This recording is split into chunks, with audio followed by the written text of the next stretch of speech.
Assalamualaikum warahmatullahi wabarakatuh. Perkenalkan, nama saya Erma Yulianti, mahasiswa PPG LPTK Universitas Islam Malang. Saya berasal dari Mandua, Hulu Sungai Selatan. Best Practice PPG dalam jabatan 2022 pada kampus Unisma yang diselenggarakan oleh Kementerian Agama.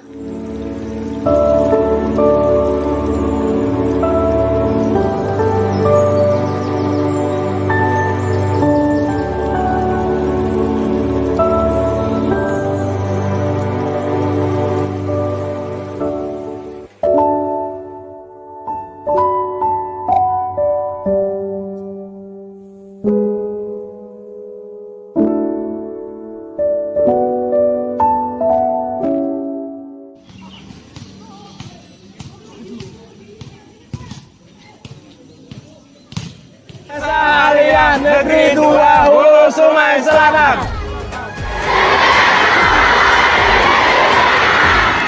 طيبة جئتك صبا Tujuan yang ingin dicapai yaitu dengan menggunakan problem-based learning dan pendekatan saintifik untuk mengatasi permasalahan peserta didik dalam pembelajaran serta meningkatkan pemahaman peserta didik dalam materi dimensi 3, khususnya materi garis terhadap garis dan garis terhadap bidang, dan materi induksi matematika, khususnya materi pembuktian pola deret bilangan, baik dari segi pengetahuan, keterampilan, maupun sikap.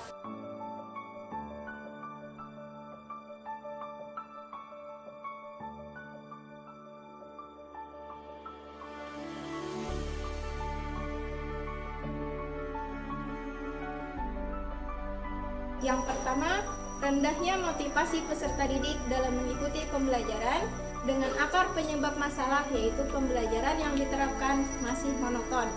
Yang kedua, kemampuan dasar matematika rendah dengan akar penyebab masalah, yaitu guru belum memberikan pemahaman konsep kepada peserta didik. Pertama, pembelajaran menjadi terstruktur dan lebih terpusat kepada peserta didik. Yang kedua, model pembelajaran problem-based learning mampu meningkatkan motivasi, aktivitas, dan kemampuan berpikir kritis peserta didik, meningkatkan kemampuan dalam menerapkan konsep-konsep pada permasalahan baru. Pengintegrasian HOTS mengarahkan belajar mandiri sehingga peserta didik difasilitasi untuk mengkonstruksi sendiri ilmu pengetahuannya, serta dengan melakukan presentasi, peserta didik dapat mengembangkan kemampuan berkomunikasi dengan rasa percaya diri, santun, dan penuh tanggung jawab. Yang ketiga, pembelajaran yang dilaksanakan memuat upaya peningkatan 4C, yaitu communication, kolaboratif, critical thinking, creativity, serta HOTS dan penguatan karakter. Adapun yang menjadi tantangan untuk mencapai tujuan tersebut adalah sebagai berikut. Yang pertama, aksi PPL dilaksanakan secara sit-in bersama dosen dan guru pamong. Yang kedua, mempersiapkan ruangan yang kondusif dan didukung dengan fasilitas internet yang stabil. Yang ketiga, penyusunan perangkat pembelajaran dan mempersiapkan media pembelajaran yang inovatif seperti video pembelajaran untuk apersepsi, slide PowerPoint, serta aplikasi 3D Grapher. Keempat, instrumen HOTS untuk pembelajaran. Yang kelima, pemahaman dan motivasi peserta didik yang berbeda-beda. Yang keenam, peserta didik belum terbiasa aktif dalam diskusi, bertanya, dan mengeluarkan pendapat. Yang terakhir yaitu keterampilan peserta didik dalam bekerja sama, berkomunikasi, kreativitas, dan pemecahan masalah masih bervariasi.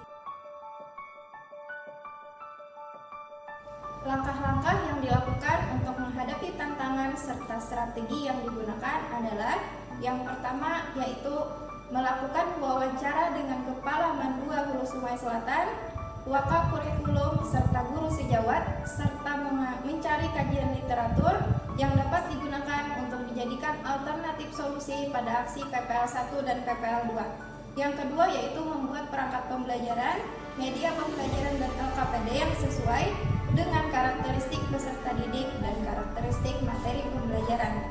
Yang ketiga yaitu melaksanakan melaksanakan aksi pembelajaran dengan menerapkan model pembelajaran problem based learning dengan pendekatan saintifik dengan sebaik-baiknya dan sesuai dengan rencana yang bertujuan untuk meningkatkan motivasi dan pemahaman konsep peserta didik pada materi dimensi 3 dan induksi matematika serta membuat rekaman untuk PPL 1 dan PPL 2. Yang keempat yaitu mengupload video pembelajaran versi full dan durasi 15 menit.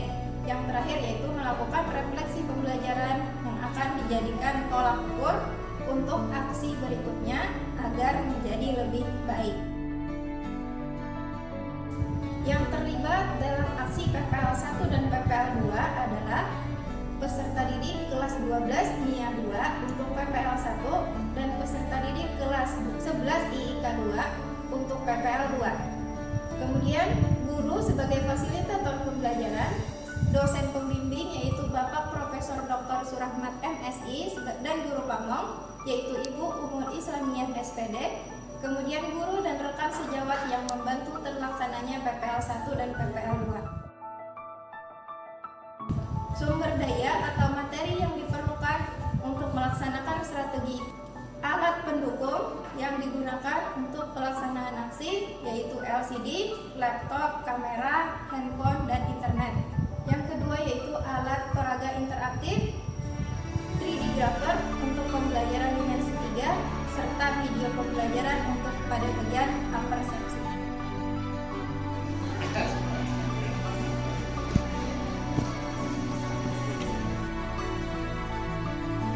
Dampak dari langkah-langkah aksi yang sudah dilakukan adalah sebagai berikut.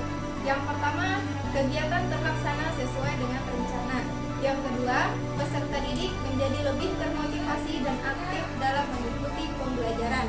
Yang ketiga, peserta didik menjadi lebih percaya diri dalam mempresentasikan hasil diskusi. Dan yang terakhir, yang keempat, yaitu pembelajaran menjadi lebih bervariasi. Hasil dari langkah-langkah aksi yang sudah dilakukan yaitu memberikan hasil yang efektif terlihat dari yang pertama, peserta didik menjadi lebih aktif dalam pembelajaran. Yang kedua, peserta didik menjadi lebih percaya diri dalam hal berkomunikasi. Yang ketiga, peserta didik lebih memahami materi. Hal ini terlihat dari hasil evaluasi pembelajaran dengan KKM klasikal sudah mencapai lebih dari 75%. Respon orang lain terkait dengan strategi yang digunakan yaitu yang pertama, Kepala Mandu HSS memberikan respon positif dan dukungan penuh terhadap proses pembelajaran yang dilakukan. Yang kedua, rekan sejawat juga memberikan respon positif karena pembelajaran yang dilaksanakan menjadi lebih menyenangkan. Yang ketiga yaitu peserta didik juga lebih termotivasi dalam mengikuti pembelajaran. Yang menjadi faktor keberhasilan adalah dukungan dari pihak madrasah, kemudian rekan sejawat yang membantu pada aksi PPL 1 dan PPL 2. Yang ketiga yaitu peserta didik yang antusias untuk mengikuti pembelajaran. Terima kasih saya sampaikan kepada Kepala Mandua Hulu Sungai Selatan, Wakamat Kurikulum, guru sejawat yang sudah mendukung kegiatan ini. Yang kedua kepada Bapak dosen pembimbing yaitu Bapak Profesor Surahmat dan Ibu Umul Islamiyah sebagai guru pamong. Yang ketiga yaitu teman sejawat yang sudah membantu sehingga kegiatan ini terlaksana dengan baik dan lancar. Saya akhiri dengan mengucapkan alhamdulillahirabbil alamin. Assalamualaikum warahmatullahi wabarakatuh.